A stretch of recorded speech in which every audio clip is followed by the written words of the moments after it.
प्रिय विद्यार्थियों, आज हम पढ़ेंगे कक्षा 8वीं की संस्कृत पाठ्यपुस्तक रिद्धि संस्कृतम का पाठ 2 कर्मफल प्रधानम। पाठ का नाम है कर्मफल प्रधानम। कर्म का फल प्रधान होता है, अर्थात कर्म का फल मिलता है। तो प्रारंभ करते हैं पाठ का आदर्श वाचन और अनुवाद। पाटलिपुत्रे एकः नृपः आसीत्। पाटलिपुत्र में एकः नृपः, एक राजा, आसीत् अर्थात था। सह कला प्रेमी आसीत्, वह कला का प्रेमी था, कला प्रेमी था। एकदा सह राज्ये घोषणां कृतवान् यत् यः कोऽपि चित्रकारः अद्वितीयं चित्रं लेखिष्यति तस्मै अहम् अर्धं राज्यं दास्यामि इति।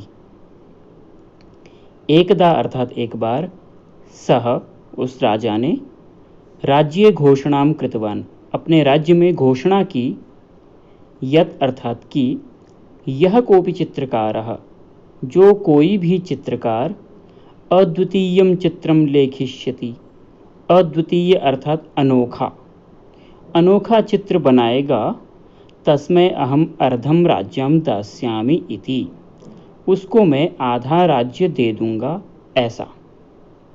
ऐसी उस राजा ने घोषणा कर दी अपने राज्य में।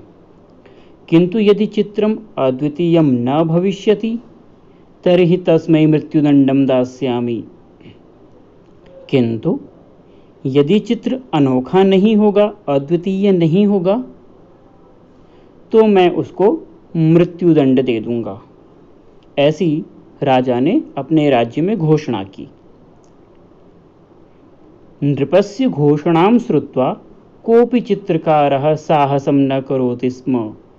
नृपस्य अर्थात राजा की घोषणां श्रुत्वा, घोषणा को सुनकर, कोऽपि चित्रकारः कोई भी चित्रकार, साहसं न करोति स्म, साहस नहीं करता था, किसी भी चित्रकार ने साहस नहीं किया।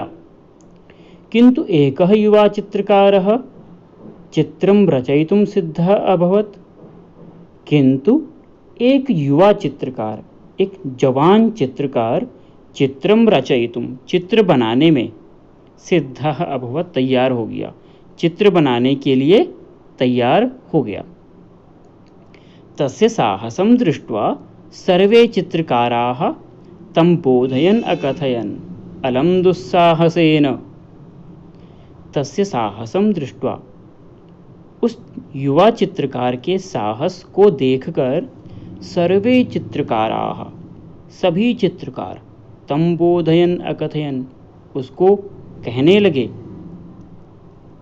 अलं दुस्साहसेन, दुस्साहस मत करो, वयं जीवनपर्यन्तम् अद्वितीयं चित्रं रचयितुं न शक्तवन्तः, तर्हि कथं भवान् दुस्साहसं करोति इति। वयम अर्थात हम सब, जीवन पर्यंतम आजीवन, अद्वितीयं चित्रं रचयितुं न शक्तवन्तः, हम सब जीवन पर्यंत अनोखा चित्र नहीं बना सके। तर्हि कथं भवान् दुस्साहसं करोति इति, तो आप कैसे दुस्साहस कर रहे हैं। भवान अर्थात आप। यदि भवतः चित्रम, यदि भवतः अर्थात आपका, चित्रम चित्र, अद्वितीयम न भविष्यति, अनोखा नहीं होगा, यदि आपका चित्र अनोखा नहीं होगा, तर्हि नृपः भवते मृत्युदंडम दास्यति, तो राजा आपको मृत्युदंड दे देगा। किंतु दृढ़प्रतिज्ञः युवकः तेषां वचनं तिरस्कृत्य राजभवनं गत्वा नृपं निवेदयन् अकथयत्। किंतु दृढ़ प्रतिज्ञा वाला, दृढ़ निश्चय वाला युवकः युवक, तेषां वचनं तिरस्कृत्य, उनके वचनों का तिरस्कार करके, राजभवनं गत्वा, राजभवन में जाकर, नृपं निवेदयन्, राजा से निवेदन करते हुए अकथयत बोला, हे राजन, अहम अद्वितीयं चित्रं रचयितुं शक्नोमि, किंतु मम एकं निवेदनम अस्ति। अहम अर्थात मैं अद्वितीयं चित्रम अनोखा चित्र रचयितुं शक्नोमि बना सकता हूँ, किंतु मम एकं निवेदनम अस्ति, लेकिन मेरा एक निवेदन है। यत् मह्यम एकं पृथक् भवनम आवश्यकम, कोऽपि तत्र न आगच्छेत्, वातायने द्वारपालः प्रतिदिनं भोजनं स्थापयेत् इति। यत् अर्थात कि मह्यम मेरे लिए एकम पृथक भवनम आवश्यकम, एक अलग भवन जरूरी है, एक अलग घर जरूरी है, एक अलग महल जरूरी है। तत्र कोऽपि न आगच्छेत्, वहाँ कोई न आए। वातायने द्वारपालः, वातायने अर्थात खिड़की पर, द्वारपालः जो द्वारपाल है वह प्रतिदिनं भोजनं स्थापयेत् इति, प्रतिदिन भोजन रख दे, ऐसा उस युवा चित्रकार ने राजा से निवेदन किया कि मुझे एक भवन की आवश्यकता है, वहाँ कोई न आए और द्वारपाल प्रतिदिन खिड़की के पास में मेरा भोजन रख दे। षण्मासाभ्यंतरे मम चित्रम पूर्णम भविष्यति। षण्मासाभ्यंतरे 6 महीने के अंदर मम चित्रम मेरा चित्र पूर्णम भविष्यति पूर्ण हो जाएगा। नृपः तस्य निवेदनम अंगीकृतवान। नृपः राजा ने तस्य निवेदनम उसके निवेदन को अंगीकृतवान स्वीकार कर लिया। तस्मै एकम विशालम भवनम दत्तवान, उसे एक विशाल भवन दे दिया। युवकः चित्रम निर्माणम कर्तुम आरब्धवान, युवक ने चित्र बनाना प्रारंभ कर दिया। द्वारपालः प्रतिदिनं दिवानिशं वातायने भोजनं स्थापयति स्म। द्वारपालः जो द्वारपाल था वह प्रतिदिन दिवानिश, दिवानिशम अर्थात दिवा और निशम अर्थात रात्रि, दिन और रात अर्थात प्रतिदिन, वातायने भोजनम स्थापयति, खिड़की पर क्या कर देता, भोजन रख देता था। एवमेव कतिचन मासाः अतीताः, इस प्रकार कतिचन मासाः कुछ महीने अतीताः व्यतीत हो गए, बीत गए। एकस्मिन् दिवसे द्वारपालः प्रातःकाले भोजनं स्थापितवान्। एकस्मिन् दिवसे एक दिन द्वारपालः द्वारपाल ने प्रातःकाले सुबह के समय भोजनं स्थापितवान् भोजन रख दिया। कहाँ पर रख दिया, खिड़की पर। सायंकाले आगत्य दृष्टवान् यत् प्रातःकालस्य भोजनं तथैव अस्ति। सायंकाल अर्थात शाम के समय, आगत्य अर्थात आकर, दृष्टवान देखा, यत् अर्थात कि प्रातःकालस्य भोजनम प्रातःकाल का भोजन, सुबह का भोजन, तथैव अस्ति उसी प्रकार रखा हुआ है। सः अचिन्तयत् यत् व्यस्तता कारणात् सः खादितुं न शक्तवान्। सः अचिन्तयत् उसने सोचा, द्वारपाल ने सोचा, यत् अर्थात कि व्यस्तता कारणात् व्यस्त होने के कारण, सः खादितुं न शक्तवान् वह खा नहीं सका होगा। सायंकालस्य भोजनं तत्र स्थापयित्वा स ततः गतवान्। सायंकाल का भोजन, शाम का भोजन वह वहाँ रख गया और चला गया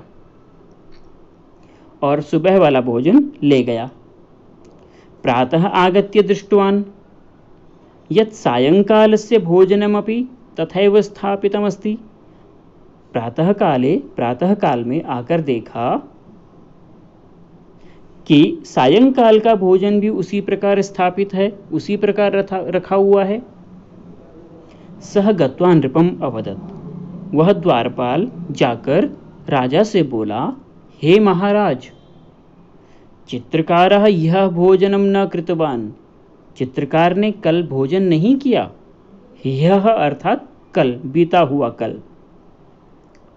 प्रायशः सह भवनात् पलायितः, हो सकता है वह इस भवन से भाग गया हो, इस महल से भाग गया हो।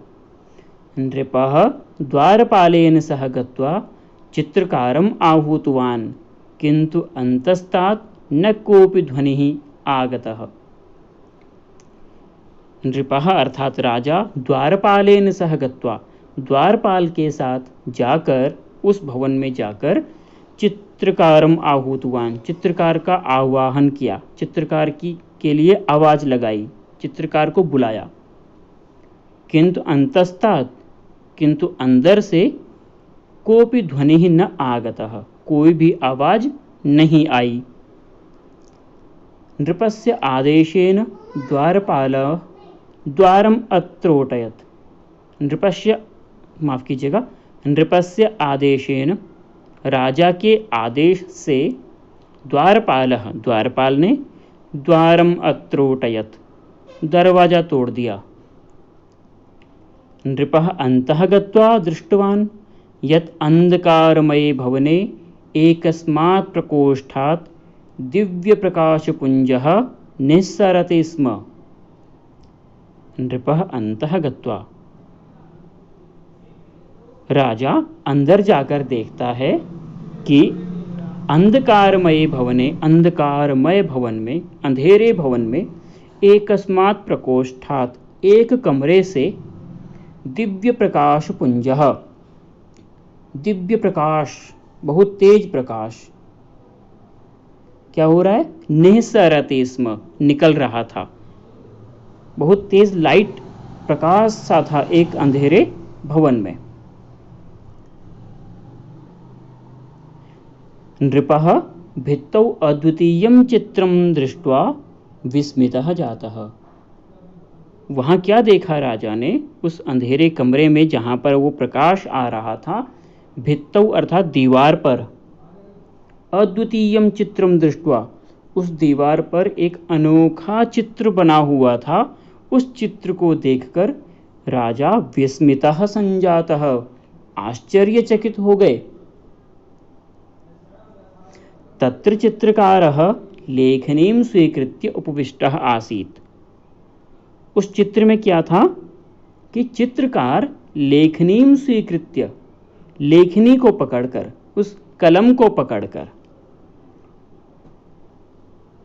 उपविष्टः आसीत्, बैठा हुआ था, ऐसा कुछ चित्र बना हुआ था। नृपः चित्रकारस्य पृष्ठे हस्तं संस्थाप्य अवदत्। नृपः राजा ने चित्रकारस्य पृष्ठे, चित्रकार की पीठ पर हस्तं संस्थाप्य, हाथ रखकर अवदत् बोला। वह जो चित्र था उसके पास में क्या था, वह चित्रकार हाथ में उस कलम को लेकर बैठा हुआ था। तो राजा ने उस चित्रकार की पीठ पर हाथ रखा और बोला, चित्रकार, अहो, ओहो, चित्रकारः तु मृतः। तो चित्रकार को आवाज लगाई, चित्रकार की तरफ से कोई आवाज नहीं आई। तो राजा ने कहा, ओहो, चित्रकारः तु मृतः, चित्रकार तो मर गया।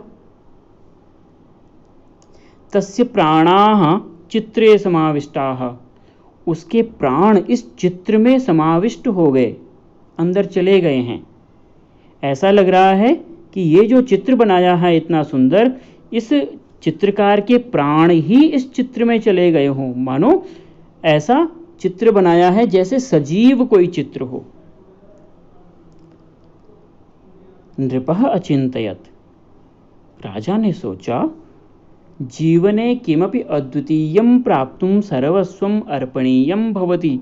बहुत महत्वपूर्ण लाइन है कि जीवन में किमपि अद्वितीयं प्राप्तुं, कुछ भी अनोखा प्राप्त करने के लिए, सर्वस्वं अर्पणीयं भवति, सब कुछ अर्पित कर देना होता है। सब कुछ अर्पित कर देने पर ही कुछ अनोखा मिलता है, जल्दी से नहीं मिलता। अतः उच्यते, इसलिए कहा गया है, यज्ञदान तपः कर्म न त्याज्यं कार्यमेव तत्, यज्ञो दानं तपश्चैव पावनानि मनीषिणाम्। यज्ञ, दान, तप और कर्म। यज्ञ, यज्ञ करना, दान, दान देना, तप, तपस्या करना, ये जो कर्म हैं न त्याज्यम, इनको त्यागना नहीं चाहिए। इन कार्यों को कभी भी त्यागना नहीं चाहिए, अर्थात इनको छोड़ना नहीं चाहिए। किसी भी रूप में इन कार्यों को करते रहना चाहिए। क्यों करना चाहिए, इसका कारण बताया कि यज्ञो दानम तपश्चैव पावनानि मनीषिणाम। यज्ञ, दान और तप ये मनीषिणाम, बुद्धिमान मनुष्यों को भी क्या कर देते हैं, पावनानि, पवित्र करने वाले हैं। ये जो कर्म हैं बुद्धिमान मनुष्यों को पवित्र करने वाले कर्म हैं, इसलिए हमें ये कभी नहीं छोड़ने चाहिए। धन्यवाद।